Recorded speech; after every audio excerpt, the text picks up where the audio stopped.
warahmatullahi wabarakatuh. Selamat malam, salam sejahtera untuk kita semua. Shalom, Om Swastiastu, Namo Buddhaya, salam kebajikan, dan salam Pancasila. Pertama-tama perkenalkan, nama saya Dwi Utari. Saya dari kelas B Program Studi Pendidikan Pancasila dan Kewarganegaraan, Fakultas Keguruan dan Ilmu Pendidikan, Universitas Tadulako Angkatan 2024. Baiklah, di sini saya akan mempresentasikan hasil typing saya pada mata kuliah Kebijakan Publik yang diampu oleh Bapak, dengan hormat saya sebut namanya Bapak Taufik Eka Riandana, Esos MPD. Baik, di sini saya mengambil satu kebijakan yang ada di Prodi PPKN, tepatnya di Prodi saya sendiri.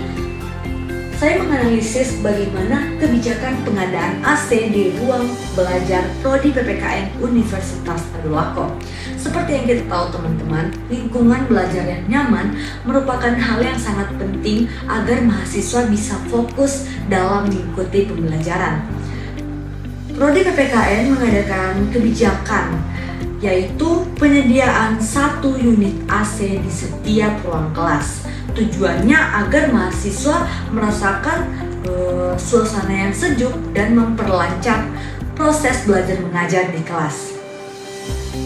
Namun, kebijakan ini banyak menuai kritik dari mahasiswa karena dirasa kurang efektif dalam prosesnya.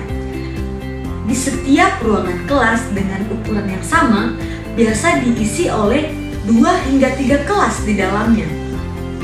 Sedangkan ruangan kelas itu ukurannya sama, yang bisa memuat kemungkinan hanya 1 kelas, tetapi dipaksa untuk memuat 2 hingga 3 kelas dan AC-nya hanya 1. Masalah ini, kebijakan ini muncul karena perencanaan dan analisis kebutuhan fasilitas itu yang kurang matang, di mana kampus hanya menyediakan 1 AC di ruang kelas, sedangkan jumlah mahasiswa di dalamnya itu cukup banyak, tidak sesuai dengan kemampuan AC itu sendiri dalam menampung semua mahasiswa yang masuk di dalam satu ruangan itu. Dapat kita simpulkan bahwa kebijakan pengadaan AC di ruang belajar Prodi PPKN ini pastinya bertujuan baik untuk membuat suhu atau suasana belajar di ruang kelas itu menjadi nyaman, tetapi dalam pelaksanaannya kurang efektif karena dalam satu ruangan diisi oleh 1 unit AC dan di dalamnya biasa berjumlah 2 hingga 3 kelas dan diisi oleh ratusan orang. Dan menurut saya kebijakan ini perlu dievaluasi lagi, entah mungkin jumlah AC dalam ruang kelas itu ditambah atau mungkin bisa menyesuaikan untuk jadwal pembelajaran agar tidak bertabrakan antara kelas A, B, dan C.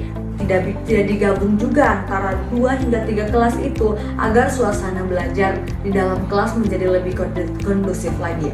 Mungkin sekian dari saya, mohon maaf apabila ada kesalahan kata. Saya akhiri, wabillahi taufik wal hidayah. Wassalamualaikum warahmatullahi wabarakatuh. Terima kasih.